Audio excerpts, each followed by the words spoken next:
Praise lord. అందరికి వందనాలు. మన ప్రాతకాల ప్రార్థన ప్రారంభించుకుందాం. పిల్లరా, ప్రార్థన చేసుకుందాం.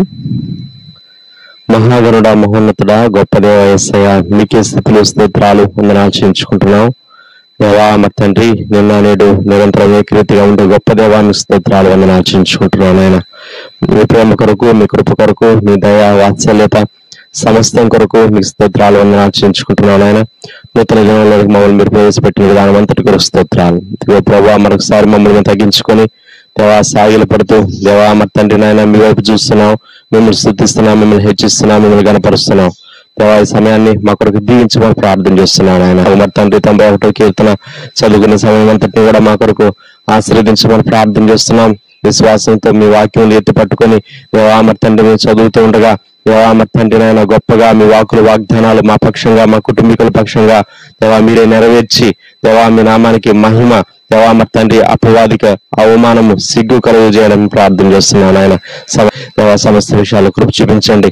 అలాగే మరి తండ్రి నాయన చివరి ప్రార్థన ఆశీర్వాదం వరకు మీ సన్నిధి మాకు తోడుగా ఉంచమని ప్రార్థన చేస్తున్నాను. స్తోత్రాలు ఆయన ఇంతటిని కూడా ప్రభా మా కొరకు దీవించమని ఆశీర్వదించమని యేసయ్య సర్వశక్తి కలిగిన నామములో స్తుతించి ప్రార్థన చేసి అడిగి వేడుకుంటున్నాం పరలోకపు తండ్రి. Amen, amen. అదే ప్రకారంగా 91వ కీర్తన చదువుకున్నాం. ప్రియులారా, మహోన్నతుని చాటున నివసించి వాడే సర్వశక్తి నీడను విశ్రమించువాడు. ఆయనే నాకు ఆశ్రయము, నా కోట, నేను నమ్ముకుని నా దేవుడని నేను యెహోవాని గూర్చి చెప్పుచున్నాను. వేటకాని ఊరిలో నుండి ఆయన నిన్ను విడిపించును, నాశనకరమైన తెగులు రాకుండా నిన్ను రక్షించును. ఆయన తన రెక్కలతో నిన్ను కప్పును, ఆయన రెక్కల క్రింద నీకు ఆశ్రయం కలుగును. ఆయన సత్యము కేడమును డాలునై ఉన్నది. రాత్రి వేళ కలుగు భయమునకైనను, పగటి వేళ ఎగురు బాణమునకైనను, చీకటిలో సంచరించే తెగులనకైనను, మధ్యాహ్నం మందు పాడుచే రోగమునకైనను నీవు భయపడుకుందువు. నీ ప్రక్కన 1000 మంది పడినను, నీ కుడి ప్రక్కన 10,000 మంది కూలినను అపాయం నీ యొద్దకు రాదు. నీవు కన్నులారా చూచుచుండగా భక్తిహీనులకు ప్రతిఫలం కలుగును. యెహోవా నీవే నా ఆశ్రయము అని నీవు మహోన్నతుడైన దేవుని నీకు నివాసస్థలముగా చేసుకుని ఉన్నావు. నీకు అపాయం ఏమీ రాదు, ఏ తెగులును నీ గుడారము సమీపించదు. నీ మార్గములన్నిటిలో నిన్ను కాపాడుటకు ఆయన నిన్ను గూర్చి తన దూతలకు ఆజ్ఞాపించును. నీ పాదములకు రాయి తగలకుండా వారు నిన్ను తమ చేతుల మీద ఎత్తి పట్టుకుందరు. నీవు సింహములను, నాగుపాములను త్రొక్కెదవు, కొదవ సింహములను, భుజంగములను అనగద్రొక్కెదవు. అతడు నన్ను ప్రేమించుచున్నాడు గనుక నేను అతని తప్పించదను. అతడు నా నామము ఎరిగిన వాడు గనుక నేను అతని గణపరచదను. అతడు నాకు మొరపెట్టగా నేను అతనికి ఉత్తరమిచ్చదను. శ్రమలో నేను అతనికి తోడై ఉండదను. అతను విడిపించి అతని గొప్ప చేసేదను. దీర్ఘాయు చేత అతనిని తృప్తిపరచదను.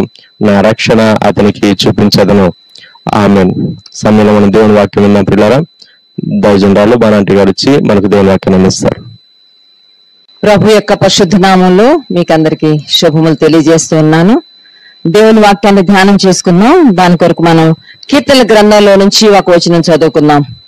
కీర్తనల గ్రంథములో నుంచి 50వ కీర్తన 23వ వచనం. స్తుతి యాగము అర్పించువాడు నన్ను మహిమపరచుచున్నాడు. నేను వానికి దేవుని రక్షణ కనుపరచునట్లు వాడు మార్గము సిద్ధపరచుకునేను. ప్రార్థన చేసుకుందాం. పరిశుద్ధుడా, మీకు స్తోత్రాలనైనా, నీ కృపలో మరొక నూతన దినాన్ని మాకు అనుగ్రహించారు. ఈ దినంలోనికి, మీ సన్నిధిలోనికి, మీ సముఖంలోనికి మీరు మమ్మల్ని ప్రవేశపెట్టారు. అందుకే మీకు స్తోత్రాలు. కృతజ్ఞతతో మీ సన్నిధిలోనికి చేరి ఉన్నాం. ప్రభా తండ్రి, ఈ దినమును మా కొరకు ఆశీర్వదించండి. మీ సన్నిధిలో మేము గడపబోయే ఈ కొద్ది సమయాన్ని మా కొరకు ఆశీర్వదించండి. తండ్రి, ఈ వాక్య ధ్యానమును కూడా మా కొరకు దీవించి నూతనమైన రీతిలో మాతో మాట్లాడి నూతనమైన శక్తితో, అభిషేకంతో, నడిపింపుతో మమ్మల్ని నింపి ఈ దినం కొరకు మమ్మలను సిద్ధపరచుమని, నీ కృప చొప్పున నీ దాసురాలైన నన్ను నీ సిలువు చాటును మరుగు చేసి వాడుకొనుమని యేసు నామంలోనే ప్రార్థిస్తున్నాము తండ్రి. ఆమేన్. ఈ ఉదయకాల సమయంలో 50వ కీర్తన 23వ వచనాన్ని మనం ధ్యానం చేయబోతున్నాం. ఇందులో మరి ఆ స్తుతి యాగము అనే పదాన్ని గురించి మరి ప్రత్యేకంగా మనం ధ్యానం చేయబోతున్నాం, కాన్సన్ట్రేట్ చేయబోతున్నాం. స్తుతి యాగము అర్పించువాడు నన్ను మహిమపరచుచున్నాడు. నేను వానికి దేవుని రక్షణ కనుపరుచున్నట్లు వాడు మార్గము సిద్ధపరచుకొనెను. He who sacrifices thank offerings honour me and he prepares the way so that I may show him the salvation of God. ఇది ఇంగ్లీష్ లో వ్రాయబడిన మాట. స్తుతి యాగము అనే పదాన్ని గురించి మనం ఆలోచన. స్తుతి యాగము అనేది స్తుతి చెల్లించుట నుంచి ఇట్స్ డిఫరెంట్, ప్రత్యేకమైనది, భిన్నమైనది. స్తుతించుట లేక స్తుతి చేయుట, స్తుతి యాగము చేయుట అన్నవి అవి రెండు భిన్నమైనవి అనేది ఉదయకాలం మనం గ్రహించాల్సిన వారంగా ఉన్నాము. ఆ స్తుతి యాగము అనే దానికి మనకు అర్థమయ్యే భాషలో మనం చెప్పుకోవాలంటే ఈ స్తుతి యాగంలో 3 భాగాలు ఉంటాయి. ఒకటి దేవుని స్తుతించడం, రెండోది దేవునికి కృతజ్ఞతాస్తుతులు చెల్లించడం, మూడవది దేవుణ్ణి ఆరాధించడం. ఈ 3 కలిసి ఉండేది స్తుతి యాగం. సో ఈ యొక్క థ్యాంక్ ఆఫరింగ్ లో లేక ఈ ఆఫరింగ్ ఆఫ్ ప్రైజ్ లో 3 పార్ట్స్ విల్ బి దేర్. 3 భాగాలు ఉంటాయి. ఒకటి స్తుతించడం, రెండోది కృతజ్ఞతాస్తుతులు చెల్లించడం, మూడోది ఆరాధించడం. అయితే ఈ మూడిటికి ఉన్న ఒక కామన్ ఫ్యాక్టర్ ఏంటంటే పరిస్థితులకు అతీతంగా ఈ 3 మనం చేయగలిగిన రోజు అది దేవునికి మనం స్తుతి యాగం చెల్లించినట్లు. గమనిద్దాం ఈ మాట. పరిస్థితులకు అతీతంగా, మనమున్న పరిస్థితులకు అతీతంగా, వాటిని మించి, వాటిని అధిగమించి ప్రభువును స్తుతించడం, పరిస్థితులకు అతీతంగా ప్రభువుకు కృతజ్ఞతాస్తుతులు చెల్లించడం, పరిస్థితులకు అతీతంగా ప్రభువును ఆరాధించడమే స్తుతి యాగము అనేది ఉదయకాలం మనం గుర్తుపెట్టుకోవాల్సిన వారంగా ఉన్నాము. స్తుతించాలంటే చాలా సార్లు మనం ఏదో ఒక అంశాన్ని వెతుక్కుంటాము. ఏదన్నా హేతు ఉంటే అప్పుడు దేవుని స్తుతిస్తాము. దేవుని స్తుతించాలనిపిస్తుంది, దేవుడు నాకు ఇది చేశాడు అది చేశాడు అనుకుంటుంటాం. అందుకే మనం పెట్టుకునే ఈ కృతజ్ఞత కూడికలకు, థ్యాంక్స్ గివింగ్ మీటింగ్ కి ఆ స్తుతి కూడిక అని కూడా మనం పిలుచుకుంటూ ఉంటాం. కనుక దేవుడు ఏదైనా ఒక మేలు చేస్తే దానికి స్తుతి చెల్లించాలి అనుకుంటాం. అయితే స్తుతి యాగం అనేది నీ జీవితంలో దేవుడు నీకు చేసిన దానితో సంబంధం లేకుండా నువ్వు చెల్లించేది స్తుతి యాగము. రెండోది కృతజ్ఞతాస్తుతులు. దేవుడి దగ్గర నుంచి ఏదన్నా ఒకటి పొందితే మనము ఈ యొక్క యాటిట్యూడ్ ఆఫ్ గ్రాటిట్యూడ్ అనేది మనలో ఉప్పొంగుతుంది. అయితే దేవుడు నీ జీవితంలో ఏమి చేశాడు, ఏమి చేయలేదు అనే దానికి అతీతంగా నీవు ఆయనకు కృతజ్ఞతాస్తుతులు చెల్లించగలిగితే అది స్తుతి యాగంలో ఒక భాగం అని మనం గుర్తుపట్టాలి. మూడోది we need to worship him. ఆయన్ని ఆరాధించవలసిన వారంగా ఉన్నాం. ఆయనను ఆరాధించే టైంలో కూడా, ఆరాధించడానికి కూడా అక్కడ ఒకవేళ నీకు ఆయన్ని గూర్చిన ప్రత్యక్షత, ఆయన్ని గూర్చిన ఒక నూతనమైన ఎన్లైటన్మెంట్ నువ్వు అందుకున్నా అందుకోకపోయినా ఆయన ఆరాధనలకు యోగ్యుడు గనక ఆయనను మనం ఆరాధించడమే స్తుతి యాగం. చూడండి 18వ కీర్తనలో ఒక మాట ఉంటుంది. 46వ వచనంలో ఇలా రాయబడింది, యెహోవా జీవం గలవాడు, నా ఆశ్రయ దుర్గమైన వాడు, స్తోత్రార్హుడు, నా రక్షణకర్త అయిన దేవుడు బహుగా స్తుతి నొందును గాక. స్తోత్రములకు అర్హుడు అంతే. కనుక నేను ఆయనను స్తుతిస్తాను. కనుక పరిస్థితులకు అతీతంగా మనమున్న సిచ్యుయేషన్స్ కు నువ్వు అధిగమించి వాటితో సంబంధం లేకుండా ప్రభువును స్తుతించుట, ప్రభువుకు కృతజ్ఞతాస్తుతులు చెల్లించడం, ప్రభువును ఆరాధించడం స్తుతి యాగంతో సమానము. స్తుతి యాగం యొక్క కొంత మటుకైన నిర్వచనం అని నేను నమ్ముతున్నాను. లో ఖచ్చితంగా మనము ఆయనకు చెందవలసిన స్తుతి, ఆయనకు చెందవలసిన కృతజ్ఞత, ఆయనకు చెందవలసిన ఆరాధన మనం చెల్లించవలసిన వారంగా ఉన్నాం. పరిశుద్ధ గ్రంథంలో నుంచి నేను నిజంగా ఆయన ఎంత స్తుతించదగిన వాడో, ఆయనకు ఎంత కృతజ్ఞత చెల్లించాలో, ఆయన్ని మనం ఎంతైనా ఆరాధించాలో ఒకసారి నేను జ్ఞాపకం చేస్తాను. 113వ కీర్తనలో చూడండి 3వ వచనం ఉంది. ఆ సూర్యోదయము మొదలుకొని సూర్యాస్తమయము వరకు యెహోవా నామము స్తుతి నొందదగినది. నీ పరిస్థితులతో సంబంధం లేదు. His name is worthy to be praised. ఆయన నామము స్తుతి నొందదగినది కనుక నువ్వు ఆయన స్తుతించాలంతే. సూర్యోదయం మొదలుకొని సూర్యాస్తం వరకు ఆయన నామం అన్ని వేళలా, అన్ని కాలాలలో ఆయన నామం స్తుతి నొందదగింది కనుక మనం ఆయన స్తుతించాలి. అది ఎప్పుడైతే మనం రియలైజ్ అవుతామో అప్పుడు మనము నిజమైన స్తుతి యాగం మనం చెల్లించగలం. చాలాసార్లు మన ఫ్యామిలీ కండిషన్స్ చూసుకున్నప్పుడు, మన యొక్క డియర్ వన్స్ కు జరిగిన పరిస్థితులు జ్ఞాపకం చేసుకున్నప్పుడు, లేక మనమే వెళ్తున్న మార్గాన్ని జ్ఞాపకం చేసుకున్నప్పుడు ఏమని స్తుతించను నేను దేవుణ్ణి, ఈ రోజు నేను ఈ మార్గం గుండా వెళ్లాల్సి వస్తుంది, కష్టం గుండా వెళ్లాల్సి వస్తుంది, ఈ యొక్క ఛాలెంజెస్ ని మనం ఎదుర్కోవాల్సి వస్తుంది అనిపిస్తుంది. అయితే పరిశుద్ధ గ్రంథం మనకు జ్ఞాపకం చేస్తుంది, సూర్యోదయం మొదలుకొని సూర్యాస్తమయం వరకు ఆయన నామం స్తుతినంత దగినది గనుక మనం ఆయనకు స్తుతి చెల్లించవలసిన వారంగా ఉన్నాము. రెండోది, స్తుతియాగంలో ఉన్న సెకండ్ పార్ట్ కృతజ్ఞతాస్తుతులు చెల్లించాల్సిన వారంగా ఉన్నాం. 136వ కీర్తన మొదటి వచనం కనుక మనం జ్ఞాపకం చేసుకుంటే, కీర్తన 136, యెహోవా దయాళుడు, ఆయనకు కృతజ్ఞతాస్తుతులు చెల్లించుడి. తర్వాత దేవదేవునికి కృతజ్ఞతాస్తుతులు చెల్లించుడి. ఆయన దయాళుడు గనుక, ఆయన దేవాది దేవుడు గనుక మనం ఆయనకు కృతజ్ఞతాస్తుతులు చెల్లించాలంతే. నీ జీవితంలో నీవు ఆయన ఫేవర్ ఎంత ఎక్స్పీరియన్స్ చేస్తున్నావో, లేక నీవు ఆయన ఫేవర్ ఎంత రిసీవ్ చేసుకున్నావో దాంతో నిమిత్తం లేకుండా, because he's merciful, because he's gracious, we need to give the offering of gratitude. కృతజ్ఞతాస్తుతులు మనం ఆయనకు చెల్లించవలసిన వారంగా ఉన్నాం. 105, 1, 106, 1, 107, 1 ఈ 3 కీర్తనలు ఈ మాటతోనే ప్రారంభమవుతాయి. యెహోవా దయాళుడు, ఆయనకు కృతజ్ఞతాస్తుతులు చెల్లించండి. కనుక ప్రభువుకు మనం పరిస్థితులకు అతీతంగా మనం ఉన్న పరిస్థితులను అధిగమించి మనం ఆయనకు కృతజ్ఞతాస్తుతులు చెల్లించాలి, మనం ఆయన స్తుతించాలి. మూడోది, మనం ఆరాధించాలి. ఈవెన్ టు వర్షిప్ హిమ్, మనం ఆయన ఆరాధించడానికి కూడా మన పరిస్థితులతో సంబంధం లేదు.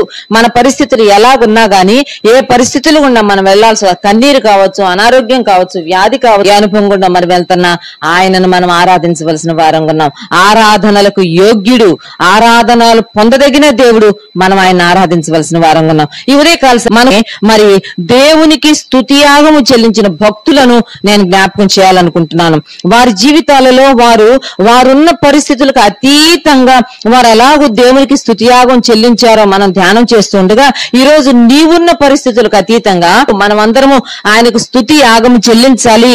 ఇట్స్ ద రైట్ సీజన్ అని మనం గమనించవలసిన వారంగా ఉన్నాం, గ్రహించవలసిన వారంగా ఉన్నామని కూడా మన దేవుని సేవకురాలుగా మీకు తెలియజేస్తా ఉన్నాను. మొట్టమొదటిగా మనం చదువుకున్న ఈ 50వ కీర్తన ఆసాపు భక్తుడు రాసిన కీర్తన. చూడండి, ఆసాపు తన కీర్తనలో రాశాడు, స్తుతియాగము చెల్లించుము అని.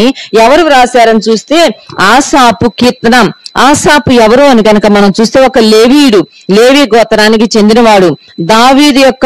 దావీదు అపాయింట్ చేసిన సింగర్స్ లో, లేకపోతే గాయకులకు తాను ఒక అధికారి, ఒక లీడర్. దేవుని సన్నిధిలో, దేవుని మందిరంలో, మరి దేవుని యొక్క పరిచర్యలో దేవుణ్ణి ఆరాధించడానికి, దేవుని స్తుతించడానికి నాయకత్వం వహించి లీడింగ్ తీసుకున్న వ్యక్తి పేరు ఆసాపు. చాలా గొప్ప వ్యక్తి, మంచి గొప్ప మరి ఆ దేవుని స్తుతించడంలో, ఆరాధించడంలో విద్వాంసుడు, చాలా ఫేమస్, చాలా ప్రావీణ్యత సంపాదించిన వ్యక్తి. ఆసాపు దేవుని స్తుతించడంలో, దేవుణ్ణి ఆరాధించడంలో, దేవుణ్ణి గణపరచడంలో ఒక మంచి ఉన్నతమైన స్థితికి చేరుకున్న ఆసాపు తన కీర్తనలో వ్రాస్తున్న మాట మనం ఈ రోజు ముఖ్య వచనంగా, మూల అంశంగా మనం చదువుకున్నాం. అదే 50వ కీర్తన 23వ వచనం. తానంటాడు, స్తుతి యాగము అర్పించువాడు నన్ను మహిమపరచుచున్నాడు. స్తుతియాగము అర్పిస్తున్నాము అంటే మనము దేవుణ్ణి మహిమపరుస్తున్నట్టుగా అంట. It's equal to glorifying him. English లో ఉంది, he who sacrifices thank offerings honour me. దేవుణ్ణి ఆనర్ చేసే ఒక విధానం ఏంటంటే, దేవుని పట్ల మనకున్న రెస్పెక్ట్ ని కనుపరిచే ఒక విధానం ఏంటంటే, by giving the sacrifice of praise. స్తుతి యాగము అర్పించడం, ప్రభువును స్తుతించడం చాలా చాలా ముఖ్యము. ప్రభువుకు స్తుతి యాగము చెల్లించడం, ప్రభువుకు స్తుతి కీర్తనలు పాడడం అనేది, ఆ స్తుతి నొందదగిన నామాన్ని మనం స్తుతించడం అనేది, మనం ఆయన్ని గొప్ప చేయడంతో, ఆయన గణపరచడంతో, ఆయన రెస్పెక్ట్ చేయడంతో, ఆయనకు మహిమ చెల్లించడంతో సమానమంట. స్తుతియాగము నర్పించువాడు నన్ను మహిమపరచుతున్నాడు. అంత మాత్రమే కాదు, స్తుతియాగము అర్పించడం ద్వారా ఒకటి, వీఆర్ గ్లోరిఫైయింగ్ గాడ్, దేవుని మహిమపరచడం. రెండోది ఏంటంటే, స్తుతియాగము అర్పించడం ద్వారా మనకు పర్సనల్ గా ఒక బెనిఫిట్ ఉంది. మనకు కూడా ఒక వ్యక్తిగతమైన ఆశీర్వాదము, వ్యక్తిగతమైన ఒక లాభం ఉన్నది. ఏంటదని గనక చూస్తే, నేను వానికి దేవుని రక్షణ కనుపరుచున్నట్లు వాడు మార్గము సిద్ధపరచుకొను. నేను వాని జీవితంలో ఒక గొప్ప కార్యాన్ని చేయడానికి, నేను వాని జీవితంలో ఒక అద్భుతాన్ని చేయడానికి, తానున్న సిచ్యుయేషన్ ని తను రక్షించడానికి, తను విడిపించడానికి వాడు తనకు దాని కొరకు మార్గాన్ని సిద్ధపరచుకున్న వానితో సమానము. మార్గం లేని చోట మార్గం వేసుకున్న వానితో సమానం. ఎవరు? స్తుతియాగము చెల్లించేవాడు. చాలాసార్లు మనకు కొన్ని ఆ దీర్ఘకాల సమస్యలు లేక దీర్ఘకాల ప్రార్థన అంశాలు ఉంటుంటాయి. కొన్ని సంవత్సరాల నుంచి ప్రార్థన చేస్తా ఉంటుంటాం. ఉద్యోగం కోసమో, వివాహం కోసమో, లేకపోతే ఆరోగ్యం కోసమో, లేకపోతే అప్పుల్లోంచి బయటకు రావడానికో, లేకపోతే ఇంకేదో ఏదో మరి పొందడానికి చాలా కాలం నుంచి మనం ఒకవేళ ప్రార్థన చేస్తా వెయిట్ చేస్తా ఉన్నామేమో. ఎన్ని సంవత్సరాల నుంచి వెయిట్ చేస్తున్నా ఒకవేళ ఆ దేవుని కార్యాన్ని మన జీవితంలో మనం చూడలేదేమో. ఉదయకాలం ఆసాపు కీర్తన ద్వారా దేవుడు మనతో మాట్లాడుతున్నాడు.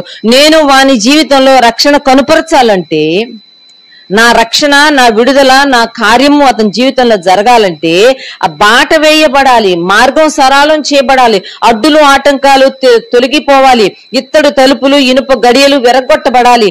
మార్గం సరళం చేయాలంటే స్తుతియాగము చెల్లించేవాడుగా ఉండాలి. కనుక స్తుతియాగము చెల్లించువాడు వానికి నేను దేవుని రక్షణ కనుపరచున్నట్లు వాడు మార్గము సిద్ధపరచుకోను. కనుక ఈ ఉదయకాల సమయంలో ఎన్నో రకాలైన కష్టాల్లో, కడగండ్లలో, ఇబ్బందుల్లో, మరి హెల్త్ ఛాలెంజెస్ ను ఎదుర్కొంటున్న మనము మన పరిస్థితుల్లో మనకు ఒక మార్గం ఏర్పడి లేక మన మార్గం సుగమం చేయబడి ఈ పరిస్థితుల్లోంచి మనం బయటికి రావాలి, ఒక సుస్థిరమైన నెమ్మదికరమైన పరిస్థితుల్లోకి రావాలంటే ఖచ్చితంగా స్తుతియాగం చెల్లించడం అనేది మనం నేర్చుకోవాల్సిన వారంగా ఉన్నాము. ఈ స్తుతియాగం అనేది నేర్చుకోవాలంటే ఇది కరెక్ట్ సీజన్. కీర్తనలోనే భక్తుడు ఆసాపు అంటున్నాడు, 14వ వచనం, దేవునికి స్తుతియాగము చేయుము, మహోన్నతునికి నీ మొక్కుబడులు చెల్లించుకోను. నీ దేవునికి నువ్వు చెల్లించుకోగలిగిన మొక్కుబడి, నీవు చెల్లించుకోగలిగిన నువ్వు how you can worship him, ఎలాగ నువ్వు ఆయనకి మొక్కుబడి, ఎలాగ నువ్వు ఆయనకి ఒక వడంబడిలోనికి నువ్వు రాగలవంటే స్తుతియాగము చెల్లించడం ద్వారా. కనుక దేవునికి స్తుతియాగము చేయమని చెప్పి ఆసాపు తన అనుభవంలోంచి మాట్లాడుతున్నాడు. ఉదయకాల సమయంలో మనం ఈ విషయాన్ని జ్ఞాపకం పెట్టుకుందాం. భక్తుడిని నేను జ్ఞాపకం చేస్తాను. చూడండి, అబ్రహాముని గురించి జ్ఞాపకం చేసుకుంటే ఆదికాండం 22వ అధ్యాయంలో అబ్రహాము కూడా స్తుతియాగం చెల్లించాడు. స్తుతియాగము అంటే అందులో పరిస్థితులకు అతీతంగా మనము దేవునికి చెల్లించే స్తుతి, దేవునికి చెల్లించే కృతజ్ఞత, దేవునికి చెల్లించే ఆరాధన అని కూడా మనం జ్ఞాపకం చేసుకున్నాం కదా. 22వ అధ్యాయంలో ఆదికాండంలో 100 ఏళ్ల వయసులో దేవుడు అబ్రహాంకు వాగ్దాన కుమారుడైన ఇస్సాకునిచ్చాడు. మేబీ తను ఒక టీనేజ్కి వచ్చాడేమో. ఒకవేళ ఆ వయసులో దేవుడు ఒక రోజు అబ్రహాంతో మాట్లాడుతున్నాడు, నీకు ఒక్కడే ఉన్న నీ కుమారుని అనగా నీవు ప్రేమించు ఇస్సాకును తీసుకుని మోరియా దేశంలోకి వెళ్లి అక్కడ నేను నీతో చెప్పబో పర్వతములలో ఒక దాని మీద దహన బలిగా నాకు బర్ంట్ ఆఫరింగ్.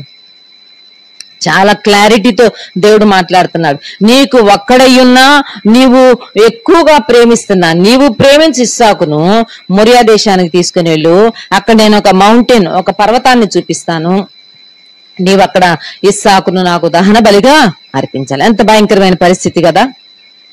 ఎన్నో సంవత్సరాలు, మేబీ ఒక 70 సంవత్సరాల వయసులో దేవుడు అబ్రహామును పిలుచుకుంటే 100 ఏళ్ల వయసులో ఇస్సాకు పుడితే 25 సంవత్సరాలు ఎదురు చూచి ఒక కుమారుని పొందిన తర్వాత ఆ కుమారుని యొక్క ముద్దు ముచ్చటలో చాలా సంతోషంగా అబ్రహాము శారాలు వారి జీవితాన్ని గడుపుతున్న దినాలలో దేవుడు అన్నాడు, ఆ కొడుకును నాకు ఒక బర్ంట్ ఆఫరింగ్ గా ఇచ్చేసేయాలి. ఎంత గొప్ప అంతస్తును అబ్రహాము చేరుకున్నాడంటే దేవునితో సరేనని చెప్పాడు. తన దగ్గర 2 పనివారిని తీసుకున్నాడు, తన కుమారుని తీసుకున్నాడు, దేవుడు చెప్పిన ఆ మొరియా దేశానికి వెళ్ళాడు, దేవుడు చూపించిన ఒక పర్వతం దగ్గరికి వెళ్ళాడు. ఆ పర్వతం దగ్గరికి వెళ్ళి ఇప్పుడు అక్కడ తన పనివారితో ఒక మాట చెప్తున్నాడు. 5వ వచనం, తన పనివారితో మీరు గాడిదతో ఇక్కడనే ఉండుడి, నేనును ఈ చిన్నవాడును అక్కడికి వెళ్ళి దేవునికి మ్రొక్కి మరలా మీ యొద్దకు వచ్చేదమని చెప్పి వారిద్దరూ బయలుదేరి వెళ్ళారు. పనివారితో చెప్తున్నాడు. అక్కడ చాలా విచారంతో తనకు దేవుడు తెలియజేసిన విషయాన్ని డిస్క్లోజ్ చేసి బాధపడి సేవకుల దగ్గర నాకు మనోధైర్యం కొరకు మీరు ప్రార్థన చేస్తా ఉండండి, నేను ఏం చేయాలో అర్థం కావటం లేదు, వీడు నాతో సహకరిస్తాడో లేదు, ఇవేం మాటలు కనబట్టలేదు అక్కడ. అంటున్నాడు పనివారితో, మీరు గాడిదతో ఇక్కడే ఉండండి, ఇదిగో నేను నా కుమారుడు చిన్నవాడు అక్కడికి వెళ్ళి, బాగా గమనిస్తే మనం దేవునికి మ్రొక్కి మరలా మీ వద్దకు వచ్చేది. ఇంగ్లీష్ లో వర్షిప్ అని ఉంటది. బైబిల్ గ్రంథంలో ఎక్కడ మ్రొక్కి, మ్రొక్కుట, మ్రొక్కెను అని ఉంటే అక్కడ వర్షిప్ అని ఉంది. ఆరాధించి వస్తాం. ఏమండి అది ఆరాధించే సమయమా? ఆరాధించే సందర్భమా? అక్కడ ఏదన్నా రైట్ రీజన్ ఉందా టు వర్షిప్ గాడ్? లేదే. తనకున్న ఒక్క కొడుకుని దేవుడు తీసేస్తానంటున్నాడు. దేవుడే ఇచ్చాడు, దేవుడే తీసేసుకుంటున్నాడు. ఇప్పుడు అంటున్నాడు అబ్రహాము, నేను వెళ్ళి అక్కడ మరి ఆ కొండ మీద నా దేవునికి మ్రొక్కి మేమిద్దరము తిరిగి వస్తాము. అది స్తుతి యాగం. దేవుడిచ్చిన కుమారుణ్ణి తిరుగు దేవుడు అడిగినప్పుడు దేవుడికి ఇచ్చివేశాడు. హెబ్రీ పత్రిక 11వ అధ్యాయంలో అయితే వ్రాయబడిన మాట ఏమంటుంటది, అక్కడ సాదృశ్య రూపంగా అబ్రహాము ఇస్సాకును దేవుడికి బలర్పించేసేసాడు. తన మైండ్ టోటల్ గా ట్యూన్ చేసేసుకున్నాడు, సెట్ చేసేసుకున్నాడు. అందుకే పనోళ్ళకి అదే మాట చెప్పి వెళ్ళిపోయాడు. ఇంకొంచెం పైకి వెళ్ళి నా కొడుకు అడుగుతాడు, నాన్న ఏం నాన్న కట్టెలున్నాయి, నిప్పుంది, ఆ గొర్రె పిల్ల ఏది అంటే, అయ్యా దేవుడే చూసుకుంటాడు. మెంటల్ గా he made up his mind. తన మనసును సిద్ధపరచుకున్నాడు దేవునికి దహనబలిగా తన కుమారుని అర్పించడానికి. అయితే పరిస్థితులకు అతీతంగా తాను దేవుణ్ణి ఆరాధిస్తున్నాడు. అది స్తుతి యాగము చెల్లించడం. ఇదే కాదు, తనకు మార్గాన్ని సరళం చేసుకున్నాడు. He paved his path. దారేసుకున్నాడు, బాట లేని చోట బాట వేసుకున్నాడు. పైకి వెళ్లారు, కుమారుణ్ణి కట్టాడు, దాని బలిపీఠం మీద పండేశాడు. కత్తి తీసుకుని కొడుకును అర్పించడానికి కూడా సిద్ధపడిపోయాడు. ఆ సమయంలో దేవుడు ఒక అద్భుతాన్ని చేశాడు. ఇస్సాకుని బలివ్వలేదు.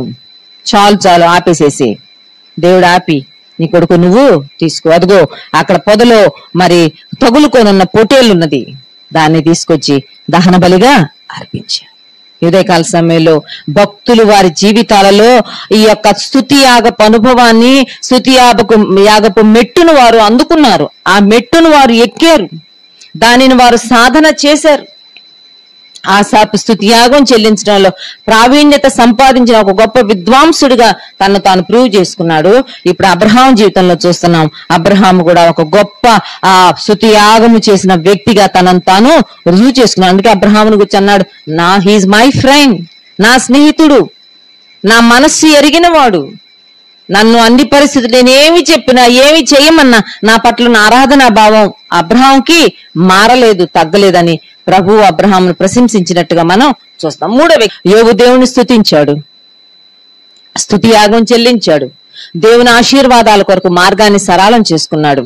యోబు గ్రంథం 42వ అధ్యాయం ఆఖరి అధ్యాయంలో కనుక వస్తే తాను రెండంతలుగా ఆశీర్వదించబడి, డబుల్ బ్లెస్సింగ్, తాను ఏమి పోగొట్టుకున్నాడు అవన్నీ తిరిగి రెండంతలుగా తాను పొందాడు అని రాయబడింది. అంత మాత్రమే కాకుండా పోగొట్టుకున్న 10 మంది బిడ్డలను తిరిగి దేవుడు యోబుకు సంతానంగా అనుగ్రహించాడు. You know our God is a God of blessing. న్యాయవంతుడైన దేవుడు, అన్యాయము చేసే దేవుడు కాడు. దేవుడు దుష్కార్యము చేయుట అసంభవము. దేవుడు ఒక కార్యాన్ని జరిగించాడు అంటే అది ఆయన జ్ఞానంలో అది న్యాయసమ్మతమే. దానిని రైట్ వేలో కాంపెన్సేట్ చేయగలిగిన గొప్ప దేవుడు, ప్రేమ కలిగిన దేవుడు, మంచి దేవుడు. యోబు జీవితంలో ఎంత అన్యాయం జరిగిపోయిందా, ఎంత ఘోరం జరిగిపోయిందా అనిపిస్తుంది. కానీ దేవుడు ఎంత మంచి కాంపెన్సేషన్ ఇచ్చాడంటే కలిగిన గాయాన్ని దేవుడు మాన్పాడు. దేవుడు యోబును తిరిగి సంతోషపెట్టాడు, పోగొట్టుకున్నదంతా తిరిగి సమకూర్చాడు. మధ్యలో జరిగిన విషయం ఏంటంటే యోబు స్తుతి యాగము చెల్లించాడు. ఈనాడు మన జీవితాల్లో కొన్ని కార్యాలు జరగాలంటే, కొన్ని అద్భుతాలు జరగాలంటే, మన గత దినాల్లో జరిగిన నష్టాలు పూరించబడాలంటే, మన లాస్ గెయిన్ గా మారాలంటే ఖచ్చితంగా మనం స్తుతి యాగం చెల్లించడం మనం నేర్చుకోవాల్సిన వారంగా ఉన్నాము. ఇంకొక భక్తుని నేను జ్ఞాపకం చేస్తాను. దానియేలు గ్రంథము 6వ అధ్యాయం 10వ వచనంలో దానియేలు జీవితంలో కూడా స్తుతి యాగం చెల్లించే అనుభవం దానియేలుకుంది. దానియేలు గ్రంథము 6వ అధ్యాయం 10వ వచనం, ఇట్టి శాసనము సంతకము చేయబడినని దానియేలు తెలుసుకొనినను అతడు తన ఇంటికి వెళ్లి యథాప్రకారముగా అనుదినము ముమ్మారు మోకాళ్ళుని తన ఇంటి పైగది కిటికీలు యెరూషలేము తట్టునకు తెరువబడి ఉండగా తన దేవునికి ప్రార్థన చేయుచు ఆయనను స్తుతించుచు వచ్చెను. దానియేలుకి ఒక రకంగా నష్టం జరిగింది. రాజవంశానికి చెందిన వ్యక్తి, బాలురు అని రాయబడిన చిన్నోడు. ఆ పరిస్థితిలో తన పితరుల యొక్క దోషాలను బట్టి దేవుడు తన రాజ్యంలో ఉన్న ప్రజలని అన్యరాజైన బబులోనికి చెరగా తీసుకురాబడ్డారు.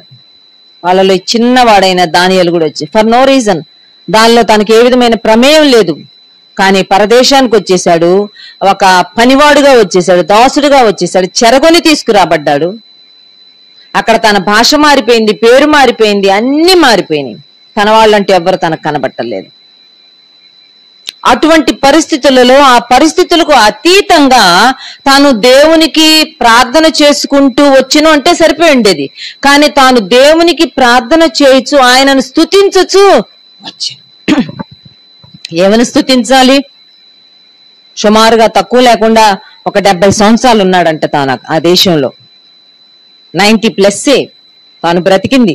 ఒక 15 సంవత్సరాల వయసులో గనక తాను వచ్చుంటే ఒక 70 సంవత్సరాలు కనీసం తాను ఆ అన్య దేశంలో పరవాసిగా ఉన్నాడు. అయితే యథాప్రకారముగా తాను అనుదినము ముమ్మారు యెరూషలేము తట్టు తన పైగది కిటికీలు తెరుచుకుని దేవునికి ప్రార్థించు, దేవుని స్తుతించు, స్తుతియాగమును అర్పించువాడు నన్ను మహిమపరచుచున్నాడు. దానియేలు తన లైఫ్ లో దేవుని మహిమపరచడం కుదుర్చుకున్నాడు. ఆ దేశంలో తనకు దేవుడు ఒక స్థానం ఇచ్చాడు, ఒక ఐడెంటిటీ ఇచ్చాడు, ఒక మంచి స్థితిలో దేవుడు తనను నిలబెట్టాడు. అక్కడ తాను ఉన్నాడు, హీ వాస్ కంటిన్యూయింగ్. అయితే చాలా సడన్ గా దానియేలు జీవితంలో తన మీదకి ఒక భయంకరమైన ఊరి వచ్చింది. నేటి నుంచి 30 దినాల వరకు ఎవరు ఏ దేవుడికి ప్రార్థన చేసుకోకూడదు. ఎవరికి ఏదన్నా అవసరం వస్తే రాజుగారి దగ్గరికే వచ్చి రిక్వెస్ట్ చేసుకోవాలి. ఇది గనక అమలులోనికి రాకపోతే, దీన్ని గనక అమల్లో పెట్టని వారిని మరి సింహాల గుహలో వేసేస్తాం. ఇట్టి శాసనము సంతకము చేయబడినని తెలిసి కూడా వాటిని లెక్క చేయకుండా, వాటిని ఇగ్నోర్ చేసి, వాటిని విస్మరించి, వాటిని అధిగమించి దేవుని స్తుతిస్తూ వచ్చాడు. మనకు తెలుసు 6వ అధ్యాయంలో తర్వాత ఏం జరిగిందో. ఈ విషయం రాజుగారికి తెలిసిపోయింది. రాజుగారి పరివారం ఒప్పుకోలేదు. అయ్యా, నువ్వు పెట్టావు ఆజ్ఞ, నీ సంతకం ఉంది, దీని మీద వేసేయాల్సిందే. దానియేలుని సింహాల గుహలో తీసుకుని వెళ్లి సింహాల గుహలో వేసేశారు.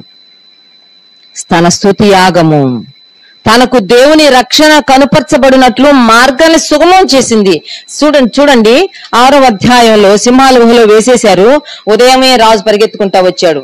ఎందుకంటే రాజుకు దానియేలు అంటే చాలా ఇష్టం, చాలా మంచి వ్యక్తి. ఉదయాన్నే వచ్చి జీవముగల దేవుని సేవకుడైన ఆ దానియేలు, నిత్యము నీ సేవించున్న దేవుడు నిన్ను రక్షించాడా అని అడుగుతున్నాడు ఆ గుహ యొక్క ఎంట్రన్స్ దగ్గర నిలబడి. ఇప్పుడు లోపల నుంచి దానియేలు స్వరం వినబడుతుంది. సజీవుడుగా దానియేలు మాట్లాడుతున్నాడు. అంటున్నాడు 21, 22 వచనాలలో, నేను నా దేవుని దృష్టికి నిర్దోషినిగా కనబడితిని గనుక ఆయన తన దూతను నంపించి సింహములు నాకు ఏ హానియూ చేయకుండా వాటి నోళ్లు మూయించెను. దేవుడు తన దూతను పంపించాడు. ఆ వచ్చి సింహాల నోళ్ళన్నీ మూసేసింది. ఒక్క సింహం కూడా నోరు తెరవలేదు, నా మీద పడలేదు, నన్ను చీల్చి చెండాడలేదు. ఎంత గొప్ప కార్యం! ఈ అద్భుత కార్యం జరగడానికి గల కారణం ఏంటంటే దానియేలు అర్పించిన స్తుతి యాగము. రాజు చాలా సర్ప్రైజ్ అయిపోయాడు. ఆ దేశమంతటా, ఆ దేశంలో ఉన్న రాష్ట్రాలన్నిటా ప్రకటన చేశాడు, ఈ దానియేలు దేవుడే నిజమైన దేవుడు, అందరూ ఆ దేవుడికి భయపడండి అని ప్రకటన చేశాడు. ప్రభునందు మరి కొనసాగుతున్న మనము దేవుని బిడ్డలంగా ఉదయకాల సమయంలో దేవుని కార్యాలు మన జీవితంలో ప్రత్యక్షపరచబడాలంటే, ఈ కష్టాల్లో ఆయన మహిమను మన జీవితాల్లో మనం చూడాలంటే మనం ఆయన్ను స్తుతించవలసిన వారంగా ఉన్నాం. మనం ఆయనకు కృతజ్ఞతాస్తుతులు, మనం ఆయనకు చెందవలసిన ఆరాధన మనం ఆయనకు చెల్లిస్తూ రావాల్సిన వారంగా ఉన్నాం అనేది దానియేలు జీవితం ద్వారా మనం జ్ఞాపకం చేయబడుతున్నాం. కనుక ఆసాపు దేవుని స్తుతిస్తూ వచ్చాడు, అబ్రహాము దేవుని స్తుతిస్తూ వచ్చాడు, ఆ తర్వాత యోబు దేవుని స్తుతిస్తూ వచ్చాడు. 4వ వ్యక్తిగా దానియేలును చూసుకునే వ్యక్తిగా, నువ్వు నాకు చాలిన వాడువయ్యా, నా సమీప బంధువయ్యా, నా కష్టాలు, నా కన్నీరు, నా శ్రమ, నా రోగాలు నువ్వు ఉన్నావు, నాకు చాలు, నిన్ను చూసుకుని నేను బ్రతికేస్తాను, నిన్ను చూసుకుని నేను ముందుకెళ్తానని చెప్పి ఒక మంచి మాట ప్రభుతో చెప్పి ఆయన స్తుతిస్తూ, ఆయన ఆరాధిస్తూ, ఆయన గొప్ప చేస్తూ ముందుకు వెళ్దాం. దేవుడి మాటలను మనందరి కొరకు దీవించును గాక. ఆమేన్. ప్రార్థన చేసుకుందాం ప్రియులారా. మహాగణుడ, మహోన్నతుడ యేసయ్యా, మీ స్తోత్రాలు, వందనాలు చెల్లించుకుంటున్నాను ఆయన. దేవా, ఉదయ కాలంలో నాయన మీరు ఇచ్చినటువంటి వాక్య సందేశం కొరకు స్తోత్రాలు. దేవా, దైవజనురాలని మీ ఆత్మాభిషేకంతో నింపి దేవా మీరు మాతో మాట్లాడిన అనేక విషయాలన్నిటి కొరకు మీ స్తోత్రాలు, వందనాలు చెల్లించుకుంటున్నాం. మీ వాక్కు ద్వారా మీరు మాకు ప్రత్యక్షమవుతూ వచ్చినటువంటి విధానం అంతటి కొరకు స్తోత్రాలు చెల్లించుకుంటున్నాను ఆయన. అవును ప్రభువా, స్తుతి యాగం అర్పించి వాడు నన్ను మహింపరుచున్నాడు. దేవా, వాడు దేవా మరి తండ్రి నాయన మీ రక్షణ వారు కనపరిచినట్లుగా మార్గం సిద్ధపరచుకుంటున్నాడని దేవా మీరు సెలవిచ్చిన మాటలన్నిటి కొరకు స్తోత్రాలు చెల్లించుకుంటున్నాం. స్తుతి యాగం ప్రభా మరి తండ్రి నాయన మేము ఎప్పుడు అర్పించాలో దేవా మరి తండ్రి నాయన ఎలాగ అర్పించాలో దేవా ఆ విషయాలన్నీ మీరు మాకు బోధింపజేసిన విధానం అంతటి కొరకు స్తోత్రాలు చెల్లించుకుంటున్నాం నాయన. అవును ప్రభా మరి తండ్రి హేతువేమీ లేనప్పుడు దేవా మరి తండ్రి నాయన మిమ్మల్ని స్తుతించినప్పుడు దేవా మరి తండ్రి నాయన అది స్తుతి యాగానికి దేవా మరి తండ్రి కారణం అవుతుందని మీరు సెలవిచ్చిన మాటలన్నిటి కొరకు స్తోత్రాలు చెల్లించుకుంటున్నాం. అట్టి మనసు మీరు మాకు దయచేయమని ప్రార్థన చేస్తున్నాం ఆయన. మీకు స్తోత్రాలు వందనాలు ఆయన. దేవా మీరు మాకు మేలు చేసినప్పుడు మాత్రమే కాదు కానీ ప్రభా అయా మరి తండ్రి ఏ మేలు చేయనప్పటికీ దేవా అన్ని పరిస్థితుల్లో ఎట్టి పరిస్థితుల్లో కూడా దేవా మరి తండ్రి కేవలం మిమ్మల్ని స్తుతిస్తూనే దేవా మేము ముందుకెళ్లేటువంటి వారంగా ఉండాలని దేవా మీరు మమ్మల్ని హెచ్చరించిన విధానం అంతటి కొరకు స్తోత్రాలు వందనాలు చెల్లించుకుంటున్నాం.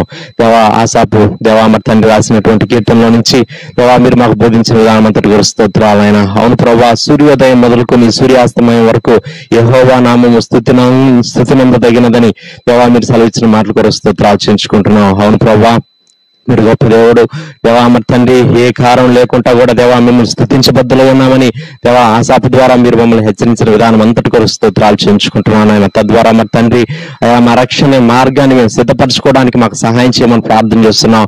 మీకు స్తోత్రాలు దేవా. అబ్రహాం మరి తండ్రి నాయన అయా ఏ రీతిగా మరి తండ్రి స్తుతి యాగం అర్పించాడు దేవా మీరు మాకు బోధించారు. మీకు స్తోత్రాలు. అవును ప్రభా తాను ఎంతగానో ప్రేమించినటువంటి దేవా ఒక్కగానొక కుమారుడైనటువంటి ఇస్సాకును దేవా తీసుకుని మోరియా పర్వతమందు మీరు బలి అర్పించమన్నప్పుడు దేవా ఏ మాత్రం సందేహించక దేవా మరి తండ్రి ఎలాగూ తాను సిద్ధపరచుకుని వచ్చి దేవా మరి తండ్రి కుమారుని బలి అర్పించడానికి సిద్ధపరచుకున్నాడో దేవా విషయాలన్నీ మీరు మాకు బోధించారు. మీకు వందనాలు చెల్లించుకుంటున్నాను ఆయన.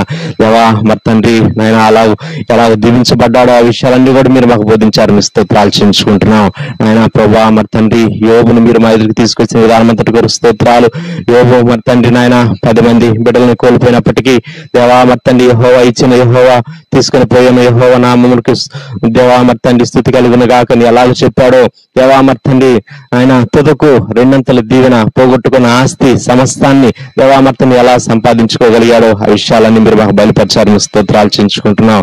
దేవా మరి తండ్రి నాయన దానియేలును మరి తండ్రి ప్రభా సింహాల బోన్లో వేసినప్పుడు దేవా మరి తండ్రి అవి ఏమి చేయలేదు దేవా మరి తండ్రి ప్రభా దానియేలు ప్రభా మరి తండ్రి యథాప్రకారంగా మరి తండ్రి ప్రార్థిస్తూ స్తుతిస్తూ వచ్చాడని దేవా మీరు మాకు బయలుపరిచారు. మీకు వందనాలు చెల్లించుకుంటున్నాం. దేవా పిల్లలందరికీ కావాల్సినటువంటి గొప్ప శక్తి ఆత్మబలం దేవా మెండుగా మీరు మాకు అనుగ్రహించమని సమస్త ఘనత మహిమ ప్రభావం మీకే ఆరోపించుకుంటూ యేసుక్రీస్తు వారి అతి పరిశుద్ధమైన నామంలో స్తుతించి ప్రార్థన చేసి అడిగి వేడుకుంటున్నాం పరలోకపు తండ్రి. ఆమేన్. మన తండ్రి అయిన దేవుని యొక్క ప్రేమ కుమారుని యేసుక్రీస్తు యొక్క కృప పరిశుద్ధాత్మ యొక్క అన్యుల సహవాసం ఆశీర్వాదము దీవెన సదాకాలం మనందరికీ తోడైండును గాక. ఆమేన్. ఆమేన్.